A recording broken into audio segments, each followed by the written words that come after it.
Pengertian tari tradisional. Tari rakyat atau tari tradisional adalah tarian yang tumbuh di kalangan rakyat.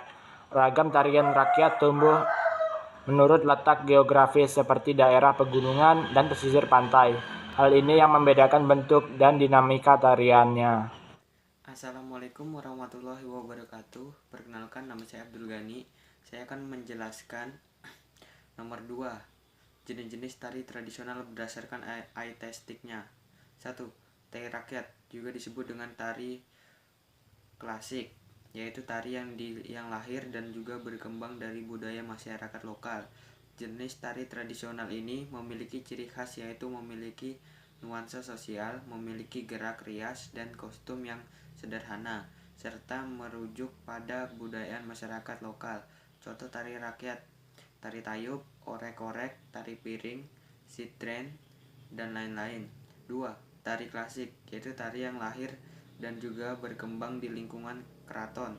Tari klasik juga memiliki ciri penampilan yang serba mewah, mulai dari gerak kostum hingga riasan yang dikenakan para penarinya. Contoh tari klasik: tari bedaya, lawung atlet, serimpi, dan lain-lain. Tari kreasi baru, yaitu tari klasik yang sudah diaransemen.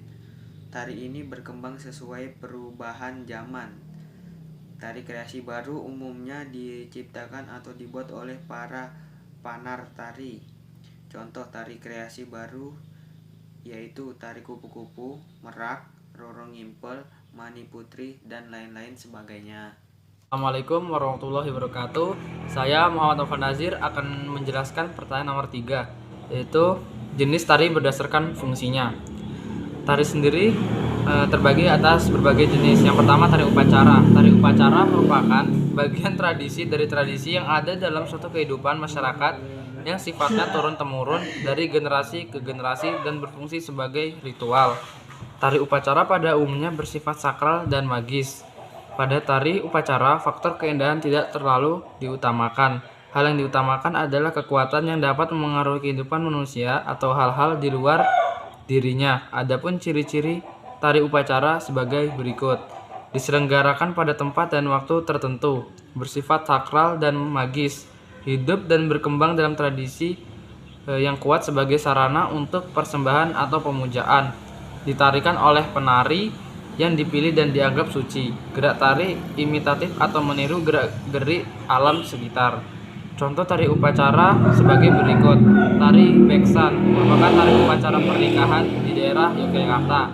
Tari pakarena merupakan tari upacara panen di Sulawesi Tenggara. Tari tortor merupakan tari upacara di daerah Sumatera. Tari bedaya ketawang merupakan tari upacara di Keraton Surakarta. Tari gantar merupakan tari upacara di daerah Kalimantan. Tari bedaya semang merupakan tari upacara di daerah Yogyakarta. Tari seblang merupakan tari upacara adat di daerah Jawa Timur. Yang kedua adalah tari teatrikal. Ciri tarian jenis ini adalah bahwa tarian ini merupakan bentuk pertunjukan yang dikemas secara lengkap antara unsur seni rupa, musik, teater, dan tari. Pertunjukan digarap komunikatif dengan penonton, sehingga kesan teatrikal nampak. Contoh-contoh kesenian tersebut antara lain adalah tari topeng Betawi, tari topeng gong, tari rengganis dari Betawi atau Jakarta, tari ebek dari Buncis atau Banyumas, reog Ponorogo dengan dadap pentul kuda kepang dari Ponorogo atau Jawa Timur, dan ludruk dari Jawa Timur. Yang ketiga adalah tari hiburan. Tari hiburan memiliki banyak variasi sehingga tidak menjemukan dan menjenuhkan. Oleh karena itu, jenis tari ini menggunakan tema-tema yang sederhana, tidak mulu-mulu, serta diiringi lagu yang enak didengar dan mudah dicerna. Kostum dan kostumnya dipersiapkan dengan cara yang menarik. Yang keempat adalah tari religi. Tari religi atau upacara agama adalah yang diyakini memiliki karakteristik khusus. Apabila tidak dilaksanakan, akan berdampak kepada kehidupan selanjutnya. Tari upacara agama memiliki tradisi khusus dilaksanakan dalam konteks yang berhubungan dengan pernyataan, penghayatan, dan keagamaan. Tarian ini biasanya pada saat dipertunjukkan banyak terkait dengan acara-acara prosesi upacara tertentu. Bentuk-bentuk upacara yang digelar meliputi arak-arakan pengantin, kelahiran, penyambutan tamu agung, injak telur, kematian, potong rambut, dan beberapa acara prosesi lain yang selalu dipelihara oleh masyarakat di lingkungan di mana tarian tersebut difungsikan. Contoh tarian ini antara lain tari tabot dari Bengkulu, tari rejang, dan tari kecak dari Bali. Selanjutnya dan yang terakhir adalah tari pergaulan. Tari pergaulan mengisyaratkan hubungan antar muda-mudi. Tarian ini biasanya dilakukan pada saat bulan purnama sebagai tarian pergaulan muda-mudi atau kaum remaja yang merupakan tarian sosial yang memiliki latar belakang cerita. Beberapa contoh tari pergaulan yang berkembang baik di Indonesia antara lain tari lenso, tari serampang 12, tari joget, tari gandrung, dan tari tuyup. Assalamualaikum warahmatullahi wabarakatuh. Saya akan menjelaskan tentang jenis-jenis tari tradisional berdasarkan penyajiannya. Yang pertama ada tari tunggal, yaitu tari tunggal adalah tarian yang dilakukan oleh seorang penari. Tari tunggal bisa berupa tari yang penciptaannya memang diperuntukkan untuk satu orang penari saja. Akan tetapi ada juga jenis tari yang merupakan tari massal, namun disajikan oleh satu orang penari. Dalam tari tunggal, seorang penari harus memiliki keterampilan yang baik karena akan menjadi pusat perhatian penonton pada saat di panggung. Kemudian yang kedua ada tari berpasangan atau duet, yaitu tarian berpasangan adalah tari yang dibawakan oleh dua pihak yang gerakannya saling melengkapi. Kedua belah pihak tersebut bisa hanya satu pasang atau beberapa pasang. Pasangan tersebut bisa terdiri dari penari wanita saja, laki-laki saja, atau laki-laki dan wanita. Dalam menarikan tari berpasangan, para penari harus memperhatikan beberapa hal, yaitu kerjasama antar penari. Kemudian kedua penari harus memiliki pemahaman yang sama mengenai karya tari yang ditarikan. Kemudian kedua penari harus sama-sama dapat menghayati setiap gerak yang dilakukan secara harmonis. Yang ketiga ada tari kelompok, yaitu dalam tari kelompok dikenal tari massal dan drama tari. Tari massal dibawakan oleh banyak penari. Kemudian gerakan setiap penari tidak saling dikaitkan dan tidak saling melengkapi satu sama lain. Namun sekarang posisi penari atau pola lantai tari massal diatur sedemikian rupa sehingga meningkatkan nilai artistiknya. Dari segi kekompakan penari dan gerak, tari kelompok memiliki beberapa karakteristik yang membedakannya dari jenis lain sebagai berikut. Yang pertama, kekompakan penari. Kekompakan penari merupakan faktor penting dalam tari kelompok. Kekompakan penari dapat membuat tarian menjadi lebih hidup dan menarik untuk ditonton. Kekompakan penari kelompok perlu dilatih agar tercipta gerakan tarian yang serasi dan harmonis antara penari satu dan yang lain. Satu orang penari melakukan kesalahan akan terlihat jelas oleh penonton. Kemudian segi gerak, yaitu terdapat dua macam gerak, yaitu gerak homogenitas dan gerak heterogenitas. Gerak homogenitas adalah gerak yang dilakukan secara bersama-sama oleh penari dalam satu kelompok. Assalamualaikum warahmatullahi wabarakatuh. Saya Muhammad Novel Nazir. Di sini saya akan menjelaskan bagian kelima, unsur dalam seni tari tradisional. Keunikan dari pertunjukan karya seni tradisi dapat dilihat dari beberapa unsur sebagai berikut. Yang pertama adalah gerak.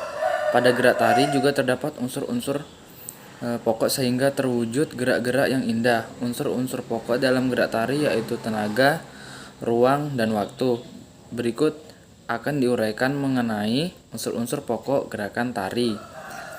Tenaga. Pengaturan dan pengendalian tenaga pada saat menari merupakan salah satu kunci yang harus dikuasai agar dapat menari dengan baik dan kreatif. Tenaga merupakan kekuatan yang mengawali, mengendalikan, dan menghentikan gerak. Adanya aliran tenaga pada seluruh tubuh akan menjadikan tubuh bergerak. Selanjutnya, tenaga yang dikeluarkan dalam melakukan gerak tari akan menimbulkan dinamika. Selanjutnya ruang. Ruang merupakan unsur yang menentukan terwujudnya atau terungkapnya gerak. Hal ini mustahil jika suatu gerak lahir tanpa adanya ruang gerak. Penari dapat bergerak atau menari karena adanya ruang. Ruang gerak tersebut meliputi posisi atau arah hadap dan arah gerak, level atau tingkatan gerak, dan jangkauan gerak. Posisi merupakan salah satu aspek ruang. Ruang gerak tari yang lain adalah level atau tingkatan gerak.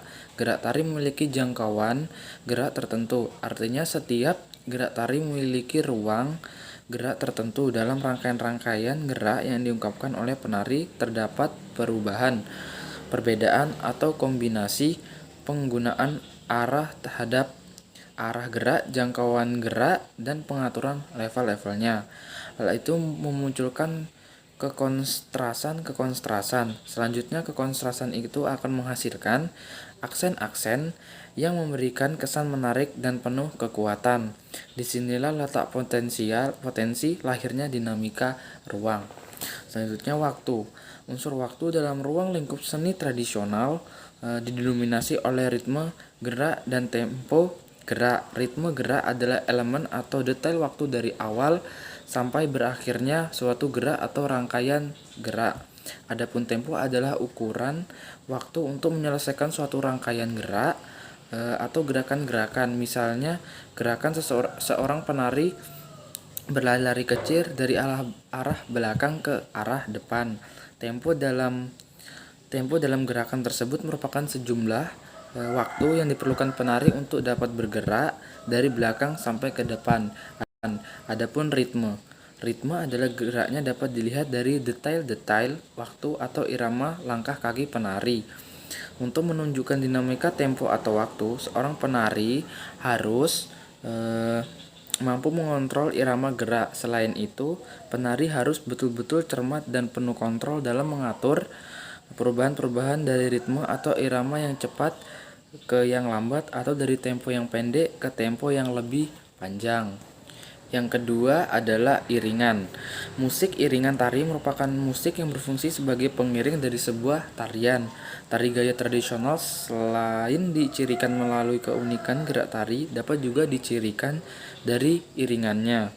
Setiap tari berbeda-beda iringan yang digunakan sesuai dengan tema dan judul tari. Iringan dengan musik instrumen tradisional sering digunakan pada tari. Dalam penciptaan karya tari memiliki prinsip atau kesesuaian antara gerak tari tradisional yang dikembangkan dengan iringan yang digunakan. Jika gerak yang dikembangkan mengacu pada tari daerah Sumatera, maka iringan digunakan juga instrumen iringan tari dari daerah tersebut. Iringan tari juga dapat menggunakan lagu-lagu kaset yang banyak beredar di pasaran. Pilihlah lagu atau musik instrumen yang sesuai dengan tema atau judul tari yang akan dikembangkan, atau juga dapat membuat iringan tari sederhana dengan menggunakan alat-alat musik perkusi yang tersedia, misalnya galon, air, botol yang diisi pasir, tamborin. Adapun membuat iringan tari sederhana juga bisa menggunakan alat-alat musik perkusi yang tersedia, misalnya galon, air, botol yang diisi air, botol yang diisi pasir, tamborin, rebana, dan alat perkusi lainnya. Yang selanjutnya atau yang ketiga adalah ekspresi. Ekspresi dalam tari merupakan daya ungkap melalui tubuh ke dalam aktivitas pengalaman seseorang yang selanjutnya dikomunikasikan kepada penonton atau pengamat yang menjadi bentuk gerakan jiwa, kehendak, dan emosi atas penghayatan tarian yang dilakukan. Dengan demikian, daya penggerak diri penari ikut menentukan penghayatan jiwa ke dalam greget atau dorongan perasaan, desakan jiwa, ekspresi jiwa dalam bentuk tari yang terkendali. Dalam pertunjukan tari, ekspresi juga dapat diwujudkan dan diperjelas melalui tata rias. Yang keempat adalah tata rias dan busana. Tata rias dan busana modul tari yang akan dikembangkan, atau juga dapat membuat iringan tari sederhana dengan menggunakan alat-alat musik perkusi yang tersedia, misalnya galon, air, botol yang diisi pasir, tamborin. Adapun membuat iringan tari sederhana, juga bisa menggunakan alat-alat musik perkusi yang tersedia, misalnya galon, air, botol yang diisi air, botol yang diisi pasir, tamborin, rebana, dan alat perkusi lainnya. Yang selanjutnya atau yang ketiga adalah ekspresi. Ekspresi dalam tari merupakan daya ungkap melalui tubuh ke dalam aktivitas pengalaman seseorang yang selanjutnya dikomunikasikan kepada penonton atau pengamat, yang menjadi bentuk gerakan jiwa, kehendak, dan emosi atas penghayatan tarian yang dilakukan. Dengan demikian, daya penggerak diri penari ikut menentukan penghayatan jiwa ke dalam greget atau dorongan perasaan, desakan jiwa, ekspresi jiwa dalam bentuk tari yang terkendali. Dalam pertunjukan tari, ekspresi juga dapat diwujudkan dan diperjelas melalui tata rias. Yang keempat adalah tata rias dan busana. Tata rias dan busana membantu karakter tari dan untuk memperkuat ekspresi. Tata rias wajah atau muka merupakan cara menghias wajah atau muka untuk menjadi lebih menarik dan sesuai dengan watak atau karakter. Perlu diketahui perbedaan antara tata rias sehari-hari dengan tata rias yang dipakai untuk pertunjukan tari. Tata rias yang sehari-hari adalah tata rias yang dipergunakan untuk kegiatan sehari-hari, maka cara pemakaiannya pun cukup serba tipis. Untuk tata rias pertunjukan tari, tata rias harus terlihat jelas agar dapat dinikmati penonton dari jarak jauh. Misalnya dalam memperjelas wajah, maka garis mata dan alis serta mulut perlu dibuat dengan tebal. Yang terakhir dan kelima adalah tema. Pada mulanya, orang menari bukan semata-mata untuk ditonton, namun dalam perkembangan tari sengaja disusun untuk dipertontonkan. Untuk mendekati tercapainya tujuan tersebut, maka perlu adanya unsur tema. Tema dapat diangkat dari bermacam-macam sumber. Tari dapat diangkat dari tema flora dan fauna. Tema yang diangkat dari flora atau dunia tumbuh-tumbuhan, misalnya tari tani, tari minta hujan, tari kumbang sari, tari bertema fauna atau dunia binatang seperti tari kijang, tari burung, tari angsa, dan sebagainya.